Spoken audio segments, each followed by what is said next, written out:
Hello दोस्तों, कैसे हैं आप सभी।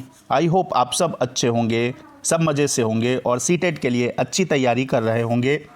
दोस्तों, आज जो मैं आपको इस वीडियो में टॉपिक करवाने वाला हूं वो आपके सीटेट के लिए मोस्ट इम्पॉर्टेंट है, क्योंकि सीटेट में क्वेश्चन यहां से बनते हैं। तो क्या है दोस्तों आज का टॉपिक, मोस्ट इम्पॉर्टेंट टॉपिक, समावेशी शिक्षा यानी इंक्लूसिव एजुकेशन। तो देखते हैं आपका समावेशी शिक्षा क्या होती है। दोस्तों, अगर समावेशी शिक्षा की बात करें तो इसका उद्देश्य एक ऐसी शिक्षा प्रणाली से है जिसमें सभी विद्यार्थियों के सीखने और किसी भी प्रकार का भेदभाव और अंतर किए बिना, यानी हर एक स्टूडेंट चाहे वो आपका दिव्यांग हो, चाहे आपका किसी भी पंथ, किसी भी समाज समुदाय से हो, उसके साथ किसी भी प्रकार का भेदभाव या अंतर किए बिना समाज के प्रत्येक वर्ग को शिक्षा प्रदान की जाती है। ये आपका समावेशी शिक्षा का उद्देश्य है। बात करें दोस्तों, समावेशी शिक्षा में लिंग, धर्म, जाति, दिव्यांग और सामान्य बच्चों के लिए समान शिक्षा का प्रावधान किया जाता है। ऐसा नहीं है कि आप लड़कियों को कोई दूसरा सिलेबस पढ़ाएंगे और लड़कों को दूसरा पढ़ाएंगे, या लड़कियों के लिए अलग स्कूल, आपकी अलग सिस्टम की व्यवस्था होगी और लड़कों के लिए अलग होगी। इस तरीके से नहीं है।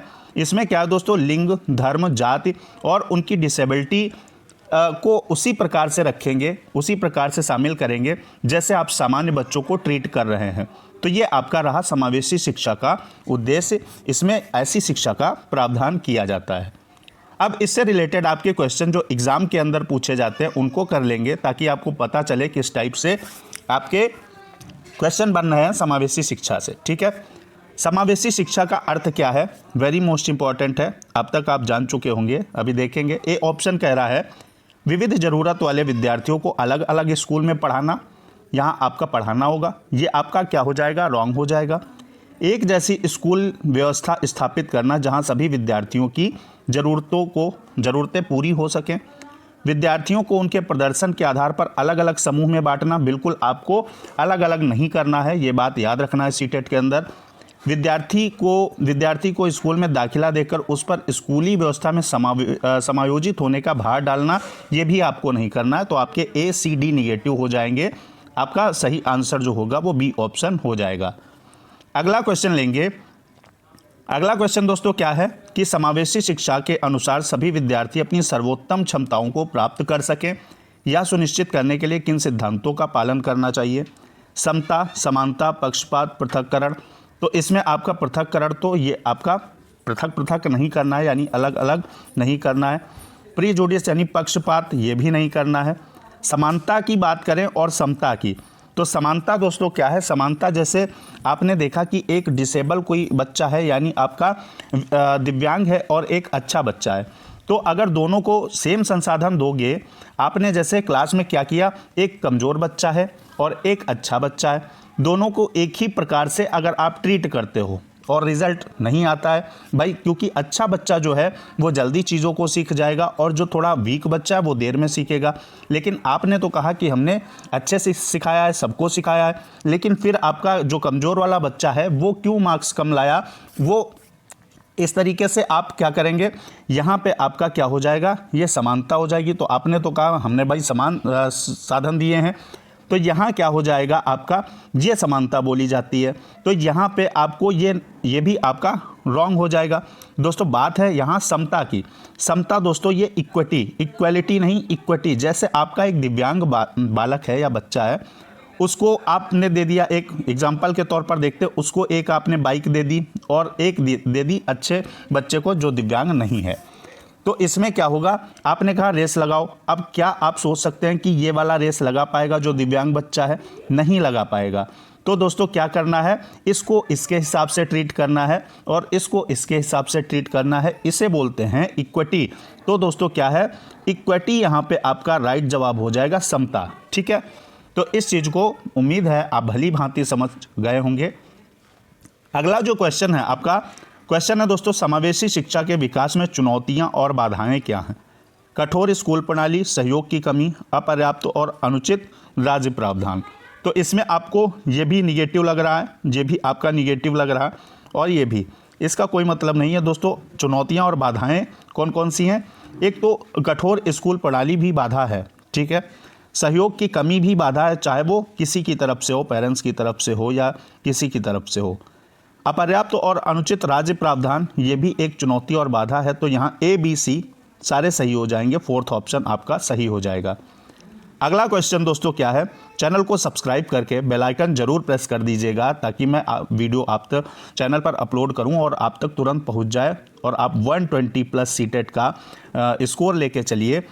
अच्छा कंटेंट मैं आपको प्रोवाइड करवा रहा हूं, सीटेट एग्ज़ाम तक मैं आपके साथ रहूंगा। क्या है क्वेश्चन दोस्तों, समावेशी शिक्षा किस पर बल देती है? प्रत्येक छात्र की क्षमता को बढ़ाने पर, सीखने में कमियों के रूप में देखने पर? बिल्कुल नहीं दोस्तों। शैक्षणिक प्रदर्शन के आधार पर, संज्ञानात्मक कौशल के आकलन पर? यह भी आपको नहीं करना है। प्रत्येक बच्चे के सीखने और मूल्यांकन के समान मानदंड सबके लिए नहीं अपनाना है। तो क्या इसमें सही हो जाएगा दोस्तों? आपका ए ऑप्शन सही हो जाएगा। प्रत्येक छात्र की क्षमता को बढ़ाने पर बल देती है आपकी समावेशी शिक्षा। अगला क्वेश्चन क्या है? क्वेश्चन है दोस्तों, वंचित पृष्ठभूमि के जो छात्र हैं उनके अनुसार शिक्षण के लिए निम्नलिखित में से कौन सी एक प्रभावी शैक्षणिक रणनीति नहीं है? इस नहीं को देखिएगा, मैंने यहाँ अंडरलाइन किया है। इस नहीं को देखिएगा, ये आपका एग्जाम में नहीं जो है उसके नीचे अंडरलाइन होता है, लेकिन इस नहीं को देख लेना है। इसके चक्कर में क्या है ना कि बहुत सारे स्टूडेंट जो है वो गलत कर देते हैं ऑप्शन। क्या है आपका? सीखने के लिए गतिविधियों को छात्रों को सामाजिक और सांस्कृतिक वातावरण से जोड़ना, यानी सीखने के लिए छात्रों को सामाजिक और सांस्कृतिक वातावरण से जोड़ना। स्थानीय भाषा में अभिव्यक्ति को नकारना नहीं दोस्तों, स्वीकार करना। यहाँ पे स्थानीय भाषा में बच्चा जितना ज़्यादा अच्छे से सीख पाता है उतना ज़्यादा किसी भी भाषा में नहीं सीख पाएगा। तो ये आपका क्या हो जाएगा? ये यहाँ पे नकारना लिखा है इसलिए रॉन्ग हो जाएगा। उनके लिए घर पर ट्यूशन लेना अनिवार्य बनाना, ये भी आपका कारण नहीं है। बार बार अभ्यास के माध्यम से स्कूली ज्ञान के पुनरावृत्ति पर ध्यान देना, रिपीट नहीं करना है। तो आपके बी सी डी तीनों गलत हो जाएंगे। सही कौन सा होगा? ए ऑप्शन आपका सही हो जाएगा। अगला क्वेश्चन बढ़ेंगे। अगला क्वेश्चन है, समावेशन के बारे में कौन सा कथन सही नहीं है? यह समावेशन व अपवर्जन को परस्पर जुड़ी प्रक्रियाओं के रूप में देखा जाता है। ठीक है, समावेशन केवल एक खास वर्ग के व्यक्ति जो दिव्यांग है उनकी ज़रूरतों के अनुरूप पाठचर्या में अनुकूल पर केंद्रित है? बिल्कुल नहीं, ऐसा नहीं है सिर्फ दिव्यांगों के अनुकूल है, सबके अनुकूल होना चाहिए समावेशी शिक्षा जो आपकी है। तो ये आपका बी ऑप्शन रॉन्ग हो जाएगा। समावेशन के सभी विद्यार्थियों को लाभ मिलता है। इस प्रक्रिया में स्कूल सभी विद्यार्थियों को विशिष्ट व्यक्तिगत रूप में देखते हैं। तो कह रहा है नहीं है, तो कौन सा नहीं है? बाकी आपका डी भी है, सी है और ए है, कौन सा नहीं है? बी। तो पूछा ही आपसे नहीं है तो आपका बी ऑप्शन सही हो जाएगा।